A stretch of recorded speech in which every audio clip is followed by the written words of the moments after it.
So you might be asking yourself why Apple is skipping from iOS 18 all the way up to iOS 26. What happened to the updates in between? Now, this is something that's very interesting because if you kind of take a close look, you have to remember that what Apple ended up doing here was something that was very interesting, and I actually do think it was a smart idea. So at the core, right, Apple had a lot of different numbers going around. They had iOS and iPadOS 26, iOS and iPadOS 18.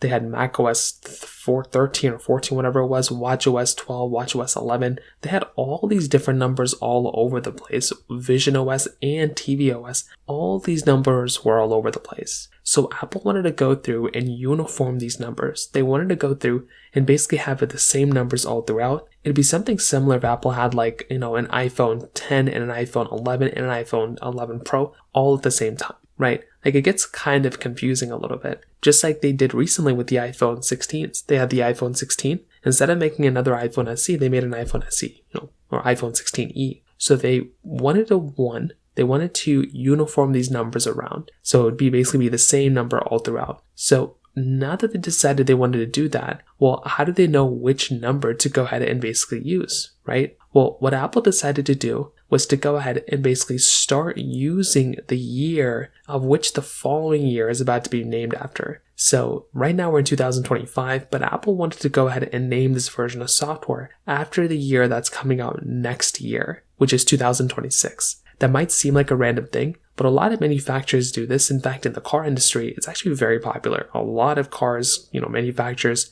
basically do things like that. So that's essentially why Apple ended up doing it here as well. I think it's a cool thing. I think it's a cool concept. It's going to take some time to get used to, but it does kind of make sense for the most part as to why Apple even decided to do it in the first place. So in terms of that basically is why Apple skipped to iOS 26. If you have any other thoughts or questions, please let me know in the comment section below. Hit the like button, that'll mean so much, but definitely hit that subscribe button. More importantly than everything else, I love every single one of you guys. Hopefully I'll catch you guys in the next video. Peace out till then.